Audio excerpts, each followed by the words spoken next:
the marriage thing, we talked about it. And said, you know, if like I said what I said about, look, if I'm gonna get married, it would be to her. And that's not changing. Common dishing on his future with girlfriend Jennifer Hudson and their latest collab on her newly released holiday album. Being on her holiday album, The Gift of Love, it was one of those things that happened organically. 'Twas the night before Christmas, and all through the house, a cat was purring, though not even a mouse was seen. The color of this dream was red and green, and we had been shopping a long time, like we used to do at Evergreen. I was freestyling about something. 'Twas the night before Christmas, because she said she liked Christmas, and we were just playing with that, and she was like, man, you should do that for my album. So I wrote something that was, you know, my version of what 'Twas the Night Before Christmas would be, and it became a song called Almost Christmas. It's almost Christmas, baby, tell me what you got for me. It's almost Christmas. The album is amazing, and I think, you know, I never listened to a lot of just full Christmas albums, but because of what she did vocally and where she took the music, I really love it, and grateful to be a part of it. The actor opening up to E.T. alongside his Silo co-star Tim Robbins, dishing on what fans can expect from season 2 of the Apple TV Plus series. Thrills, chills, wonderment. Thrills, chills, and feels. Juliet Nichols asked to go out. She was a fighter. Warning, oxygen levels low. But she died a hero to the silo. She might be out there somewhere, still alive.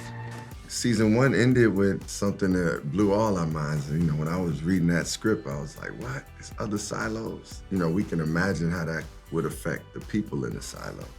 Like, for people in the silo who think this is all the world, to actually like see somebody going over the hill and know they don't know it's other silos, just to see someone going over the hill is like, wait, what's going on?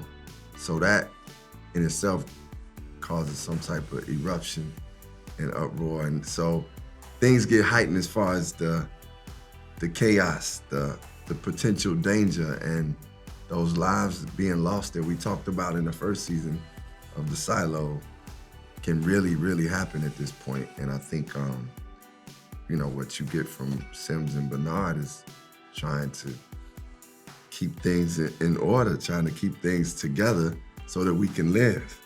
And but everybody doesn't agree, like the world, like a country, sometimes like in your own home.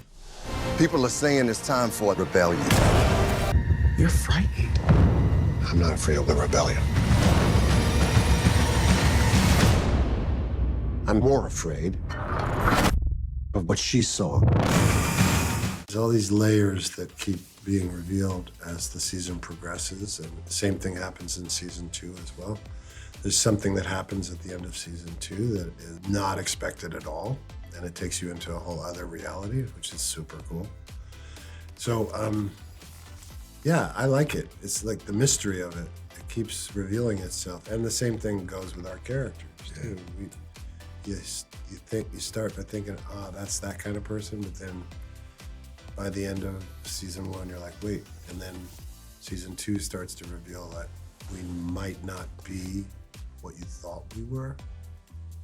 Yeah, and that's for me, that's been one of the joys of playing Sims, is like, you know, people greet me on the street sometimes and say, man, I hate Sims, or he's a bad guy. But then some people are like, man, there's something about him I like, or he's doing it for this reason now. So, and similar to me with Bernard, it's like you understand, you hope that people will understand these people are like, it's just not the bad guy.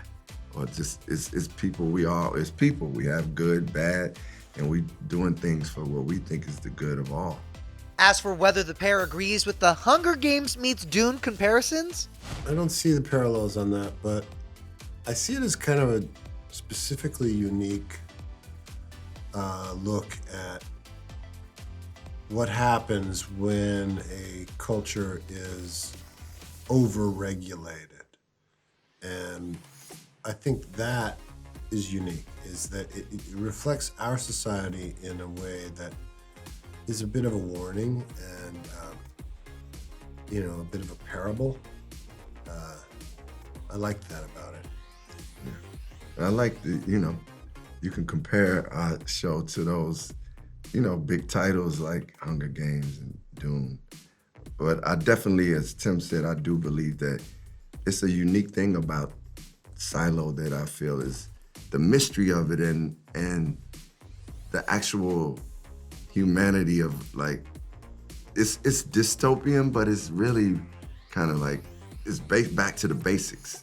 And we don't have a lot of futuristic things that are taking place. It's more just humanity, and it just takes place in a time that's in the future. But I like that uniqueness about it, and I think the mystery is powerful.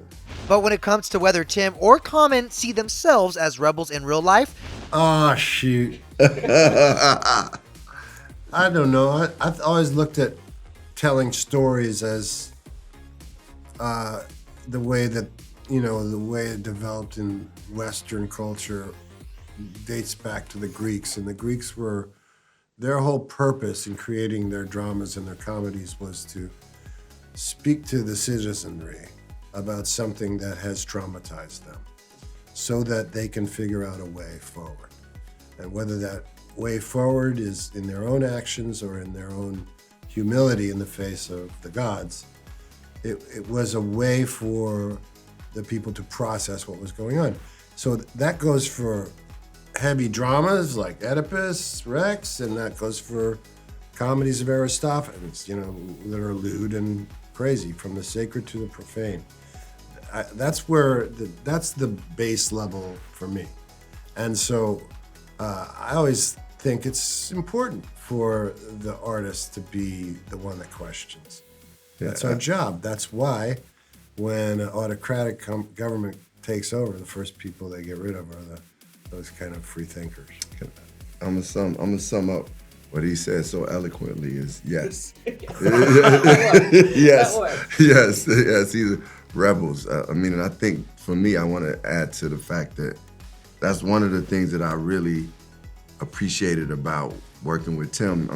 I knew him before, but as we worked, we got to know each other more. And it's just I like people who don't just accept everything that society is telling them, and because it makes us better as people. If we all are just doing the same thing and just become just accept everything we're told, where do we find our individualism? Where do we find the things that push society forward? You try to open the door again, and I'm gonna kill you.